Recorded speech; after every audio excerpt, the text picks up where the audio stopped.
little bit about IBM, our largest client globally, an amazing company. And this was the cover, two covers. Time cover from 1983, the Colossus that works. Big is bountiful at IBM. And 1993, and we were hired either just before or just after this appeared, when Lou Gerstner, our former client at American Express, called us and said he needed some help. And IBM was on the dinosaur list with one of our other clients, Sears Roebuck at the time, where I spent about 5 years of my career, and General Motors.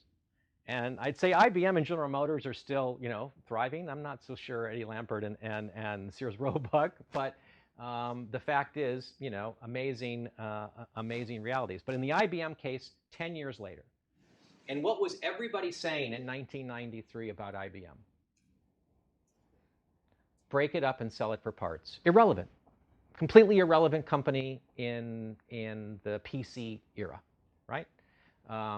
Apple, Microsoft, those are the companies to believe in, not IBM, you know, big iron. And, you know, Lou Gerstner said, not so fast, not so fast. And we did a lot of the focus group work in 1993 and 94 about IBM. Do you know that when we talked to all their customers, stakeholders, employees, nobody wanted IBM to be broken up and sold for parts. But they were mad at IBM. People were mad at IBM because they did not feel that IBM was changing fast enough to address the new realities of their needs in their sector. I love this quote from Tom Watson Jr. If an organization is to meet the challenges of a changing world, it must be prepared to change everything about itself except its basic beliefs as it moves through corporate life. They wrote their beliefs down like in David Ogilvy fashion. This was a company that cares deeply about the things it believes, its values, its character, what it stands for. This sent shockwaves through the business environment when in 2004 IBM put up its PC business to the market. And basically, you know, people thought it was a PC company. It was anything but a PC company. It had been struggling to make a PC business profitable for years and years. But there was fear that giving it up would somehow send a signal of a lack of relevance, a lack of future orientation to where IBM wanted to go. But this was at a moment when IBM looked really hard at itself and said, what are we all about? We're not going to be about PCs or other specific applications of technology. What are we about? And they really, this was a big values jam they did in the early 2000s. And they basically said, we're about three things. We're about dedication to client success. Actually, at the end of the day, that's what we care about more than anything, make the client successful. We want to be about innovation, but innovation that matters. Not the gimmicky innovation, not the thing that'll be around for 15 minutes. Innovation that will really do something meaningful for the world, and building trust and personal responsibility in all relationships. All of these were tested. All of these were foundational beliefs that they chose to go test and make sure that they felt still held true despite all this disruption that they were facing. They also saw the future.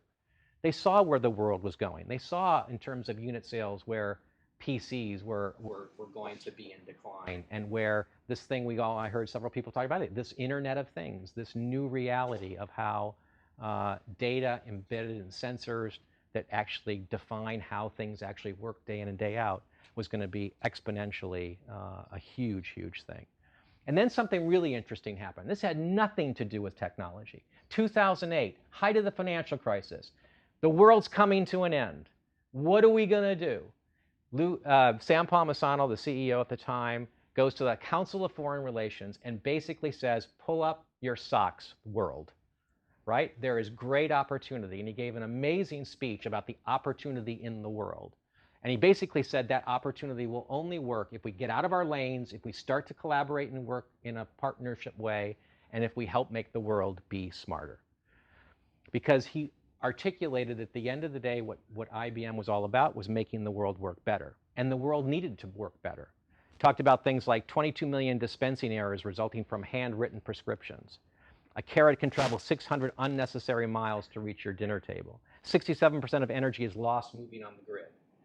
Traffic jams cost $78 billion a year in lost productivity. The world had big needs, big challenges, big issues. He didn't say IBM is the solution to all those things. He said IBM could play a unique role in being part of figuring out those things.